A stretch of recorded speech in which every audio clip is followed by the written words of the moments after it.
History remembers emperors. It remembers samurai.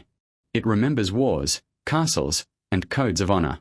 But history often forgets the people who lived in the shadows of power. Behind painted screens and golden halls. Behind silk robes and courtly rituals. There existed lives that were controlled, shaped, and sometimes broken for the comfort of the elite. Among them were boys and young men taken from ordinary lives and placed inside the private worlds of the powerful, trained to entertain, to serve, to obey, and to belong not to themselves, but to someone else. Their stories were rarely written down. And when they were softened, romanticized, or erased entirely. Tonight, we uncover one of the least discussed lives in elite Japanese society. The life of a male court attendant whose beauty and youth became both his privilege and his prison. Chapter 1. A Childhood Interrupted. He was not born in a palace. He was born where most people in ancient Japan lived, in a small village surrounded by rice fields, mountains, and the rhythm of the seasons. His world was simple. Morning mist over paddies. The smell of wood smoke. The sound of sandals on dirt paths. He helped carry water. He gathered firewood. He ran barefoot with other children, his laughter echoing through open fields. His parents did not see anything unusual in him, only a gentle boy with delicate features and a quiet nature. But in a world ruled by hierarchy, beauty was not always a blessing. Sometimes, it was a form of currency. And powerful households were always searching. Chapter 2. Chosen. One afternoon, riders came to the village. Their clothes were finer. Their swords decorative but real. Their presence heavy with authority. They said they served a noble household. They were recruiting promising boys to be trained in refined arts, music, poetry, etiquette. For poor families, this sounded like opportunity. One less mouth to feed. A chance for their child to live among silk instead of straw.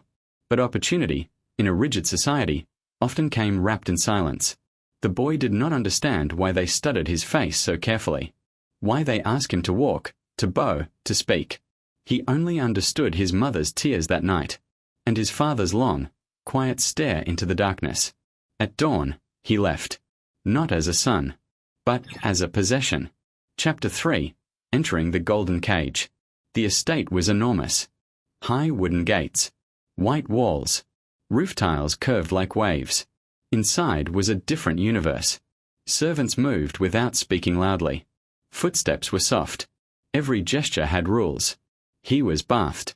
His village clothes were taken away. Silk replaced cotton. Fragrance replaced sweat and smoke. He was told he was fortunate.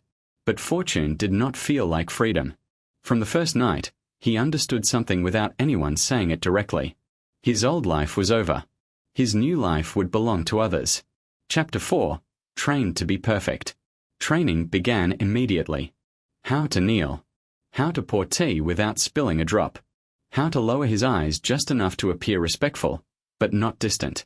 He learned music, poetry, calligraphy, not because he had chosen these arts, but because elegance increased his value. Mistakes were corrected sharply.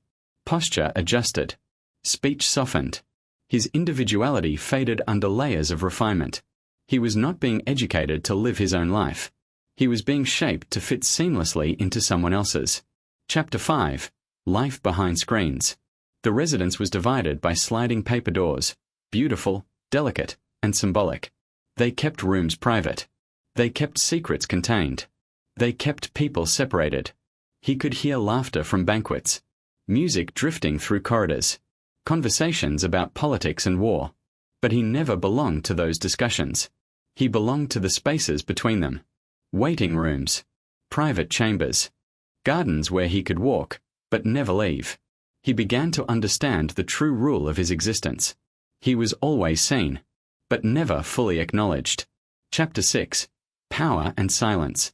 The nobleman he served was powerful. A man whose decisions affected villages, soldiers, and entire regions. To the world, he was a leader, a warrior, a patron of the arts.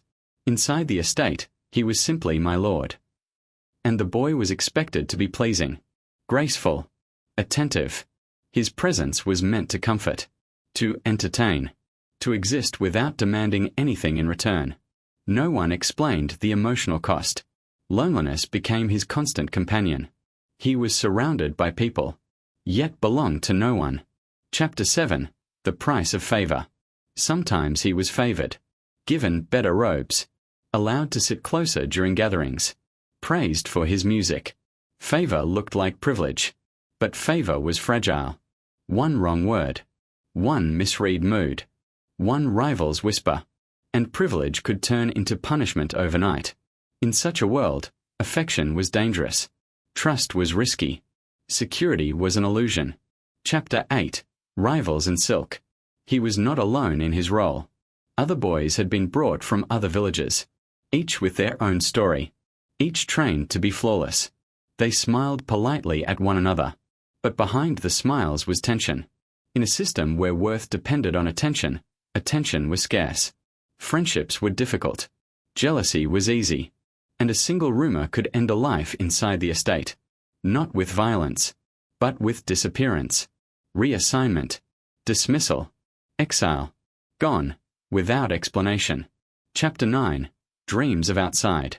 Sometimes, in the quiet of night, he would look at the moon through a paper window, the same moon that shone over his village. He imagined his mother older now, his father working the fields, seasons passing without him. He wondered if they thought of him as fortunate. He wondered if they regretted letting him go. He wondered who he might have been, if no one had ever come riding into the village. Chapter 10. Years pass. Time moved differently inside walls. Outside, wars happened. Harvests failed. Shoguns rose and fell. Inside, the routines remained. Serve. Practice. Wait. The boy grew into a young man. His beauty matured, then slowly began to change. And in a world that valued youth above all, change was dangerous. He began to see new boys arriving. Wide-eyed. Frightened. Exactly as he once was. He wanted to warn them. But what could he say? There is no escape. You will forget who you used to be. Instead, he taught them posture. Tea pouring. How not to cry where others could see. Chapter 11. Politics enter the room. One day, tension filled the estate. Servants whispered. Messengers came and went at night. Power was shifting. And when power shifts, those with the least control suffer most. He and others like him were reassigned like objects in a household inventory. Not consulted. Not prepared. Just told. You belong somewhere else now. Chapter 12. Another cage. The new residence was even grander. And even colder. Here, he was older. Less rare. More replaceable. He performed the same duties. The same rituals. But something inside him had gone quiet. Hope, once faint, had faded. He no longer imagined escape. He only tried to survive each day without attracting the wrong kind of attention. Chapter 13. Forgotten. Years later, his role diminished. He was no longer the center of attention. No longer the most admired. He became background. A figure who moved gracefully, spoke softly, and was rarely noticed. In some ways, invisibility felt safer. In others, it felt like proof that his life had never truly been his own. Chapter 14. The Last Memory. One evening, alone in his chamber, he held a small object he had kept hidden for years. A charm from his childhood, worn smooth by time.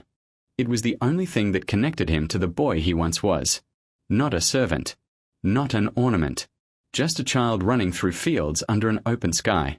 He closed his eyes and tried to remember the sound of the wind in the rice plants. But the memory felt distant, like a story he had heard about someone else. Ending. Erased by history. History rarely records lives like his.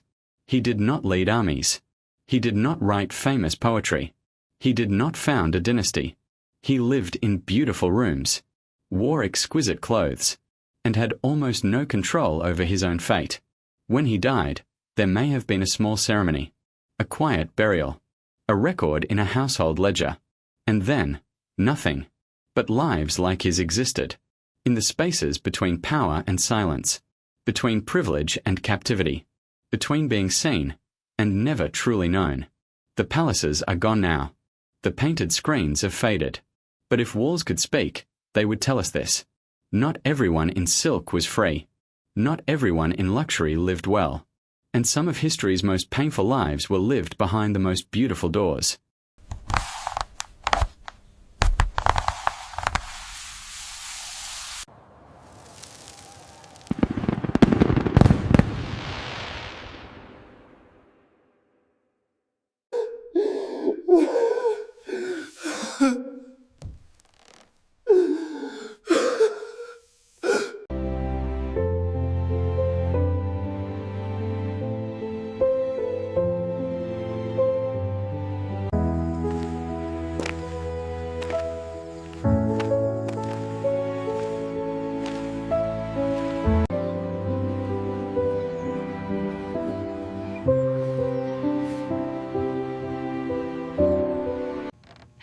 I have to ask, do you think it ever gets better?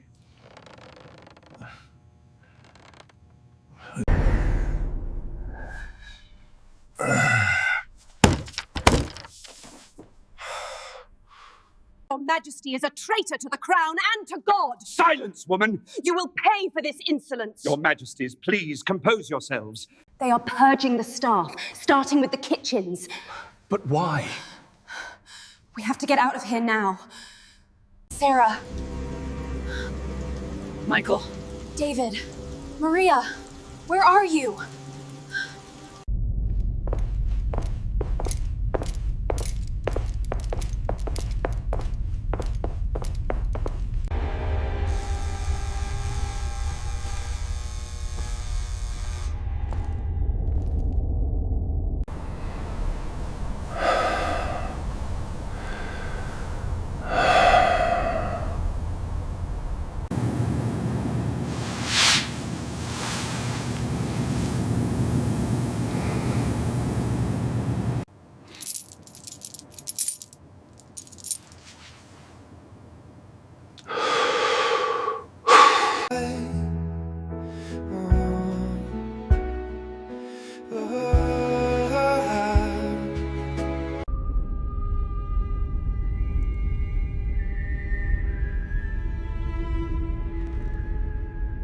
They say history is written by the winners. But here, history was being unwritten, erasing men like him one sheet at a time.